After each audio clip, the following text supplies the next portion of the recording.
Y'all ready to be history? Get started. Welcome. Hi. Hello, everyone.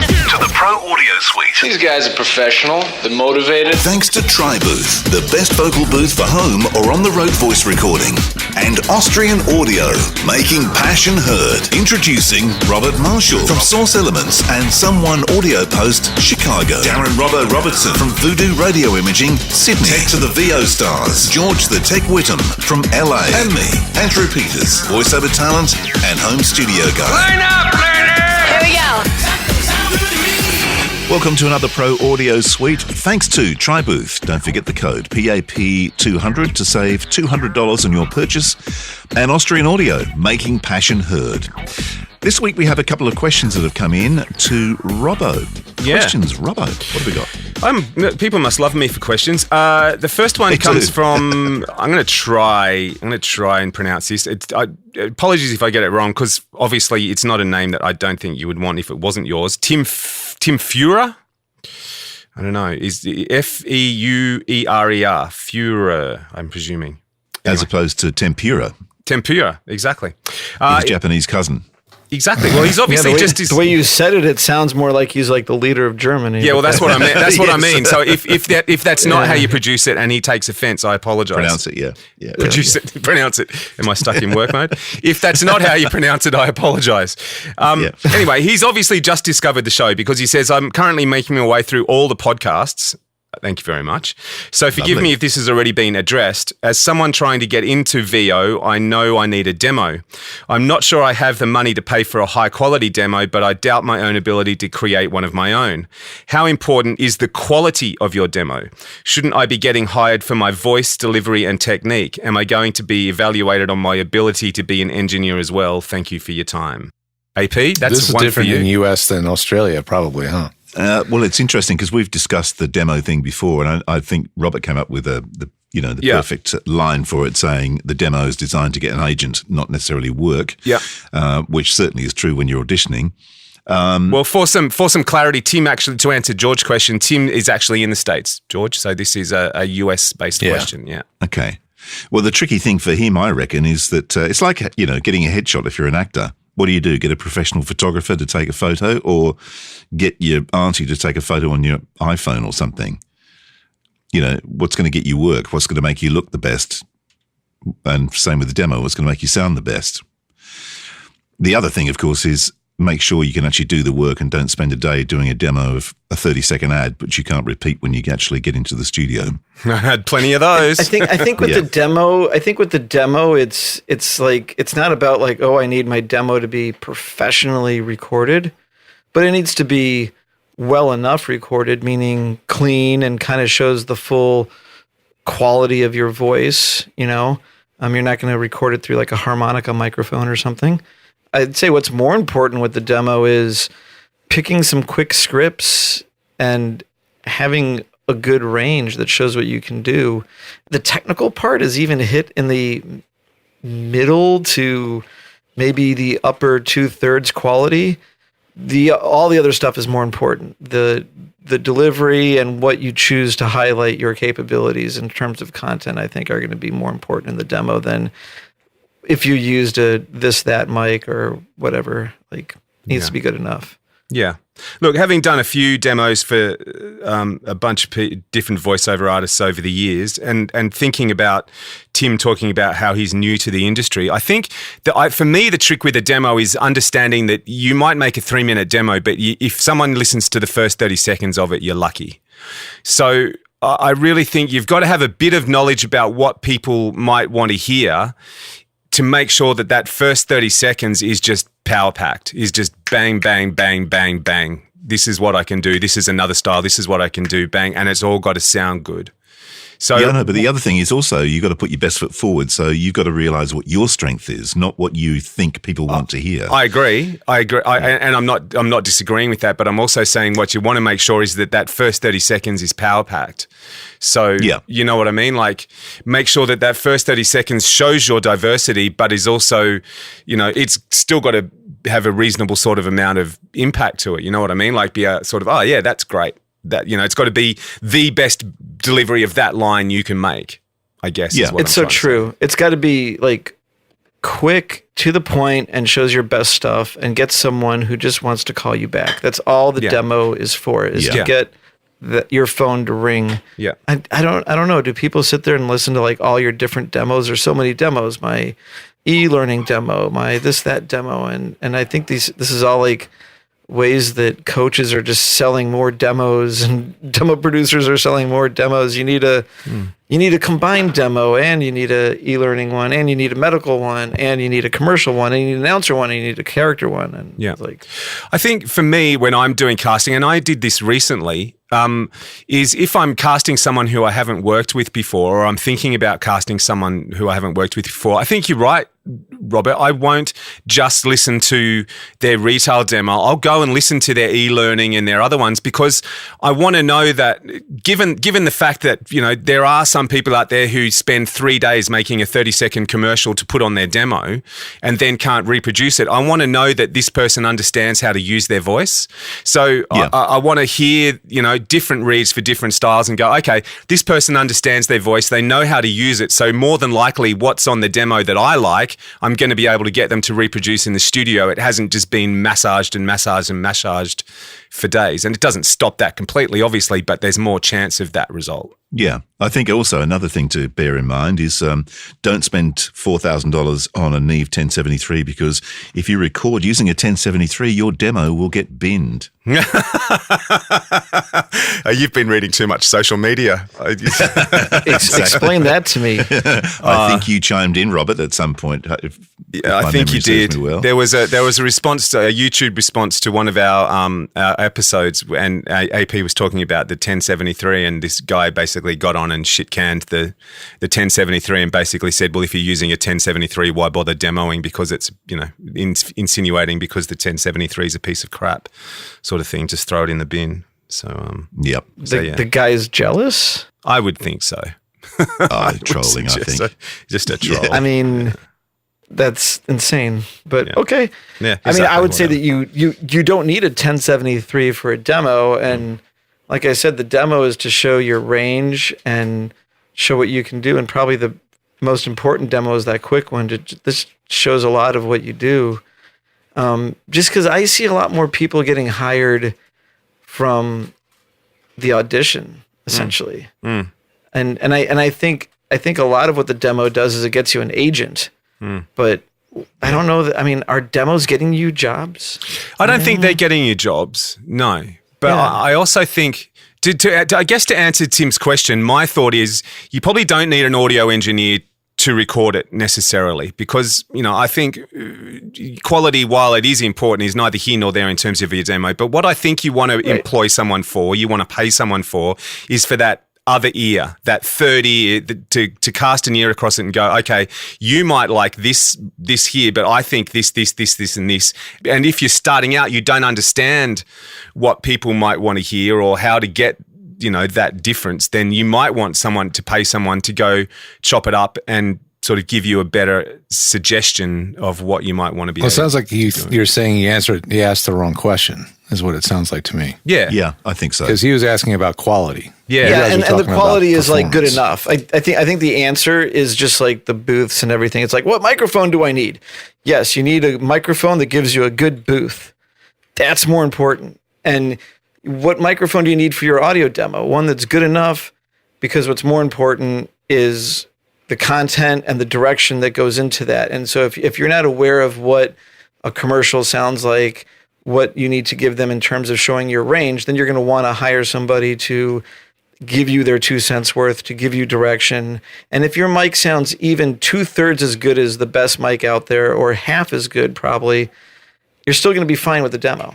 Like, it's still going to be a demo that shows your range, shows the basic quality of your voice, and then keep in mind what the goal is for this demo. And if you're expecting the demo to use it to get an agent, to me, I think that's the best use of a demo.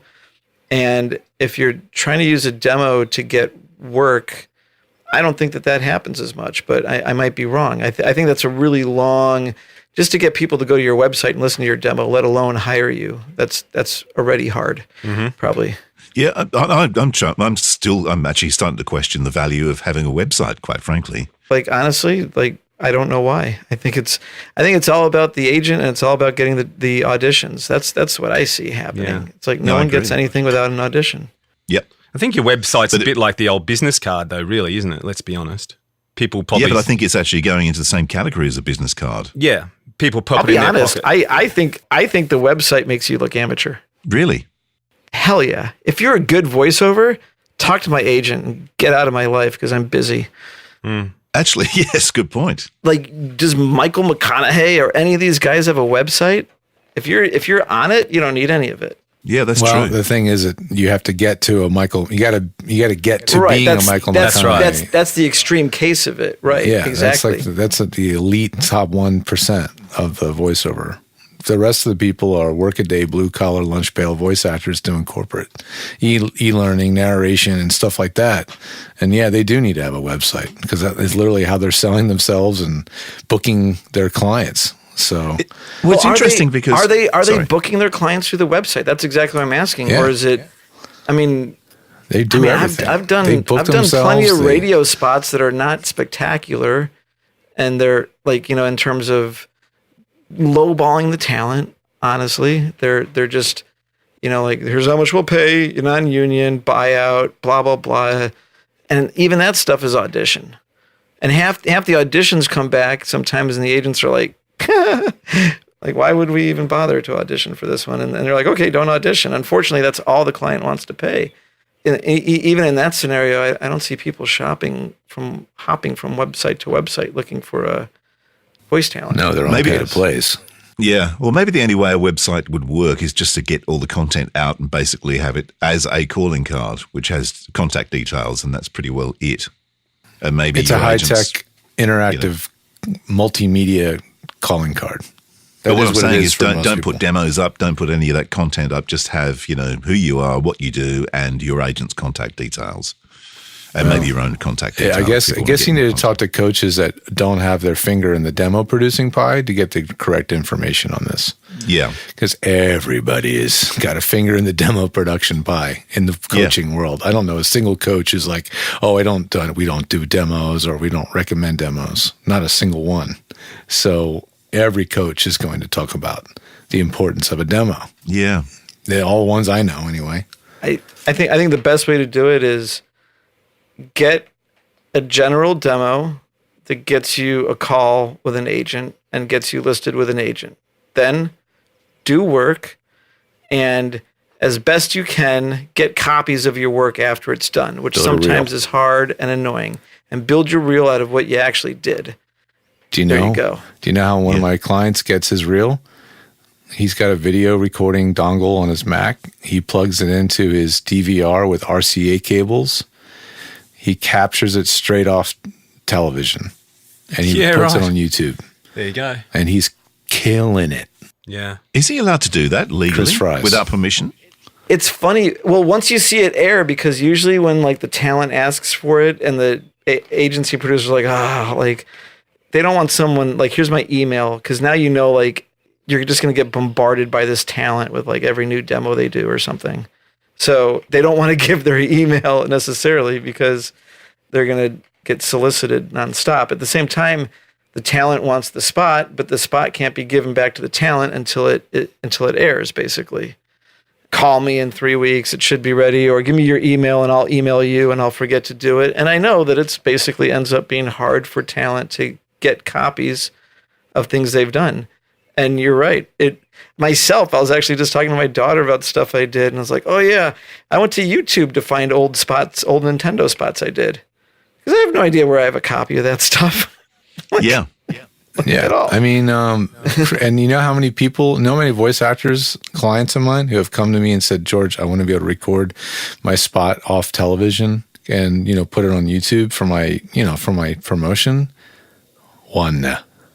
Yeah, right. One. Yeah. So either everybody else knows how to do it, which they don't, or two, they've all left money on the table by not even knowing that they should do it and aren't doing it.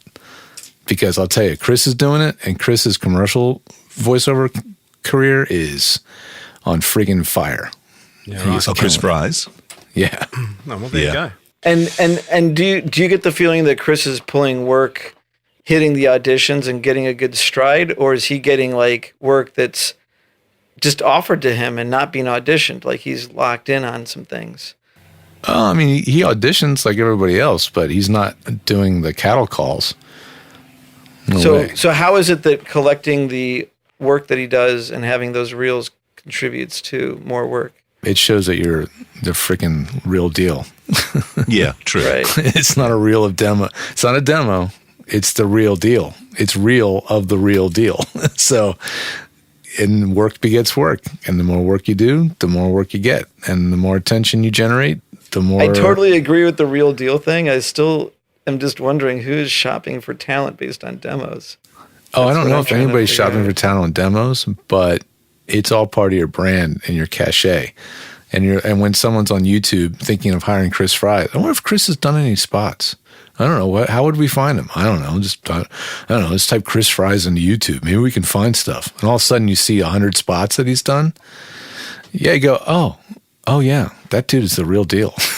Yeah, You know, it's like, I would say that if you're looking, and if the casting people these days are millennials, or if the directors are millennials, which they are, where are they going to be looking? It's going to be on YouTube. They're going to be on YouTube, I agree. And they're not hopping from site to site, which is where that comment about you don't even need a website came from. Yeah. Yeah. Exactly. You know what he says? You know why I'm successful? Because you're lazy. It's true. Yeah. He works his ass off, and he's talented. He's talented. Yep. Look, even myself, marketing's not at the top of my list of, things I'm good at or things that I do regularly. I'll be honest. I'm useless at it. My newsletter goes out Yeah, once me every too. 6 months It if is I'm so lucky. hard to toot your own horn. It is, isn't Yeah, it? it It's is. so hard to toot your own horn and not feel like a complete Dig. like cleansing product of some sort. Yeah, Like agreed. you just It's a funny thing because that was going to the US for the first time, and people were like basically bring the whole brass band. They had so many trumpets blowing.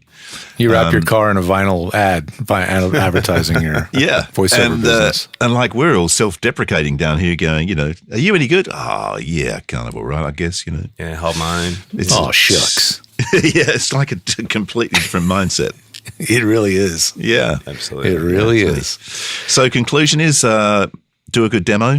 You need to hire quality good enough. Yep. Content and direction more important on your demo than what mic and what booth you have. I mean, just make it good enough.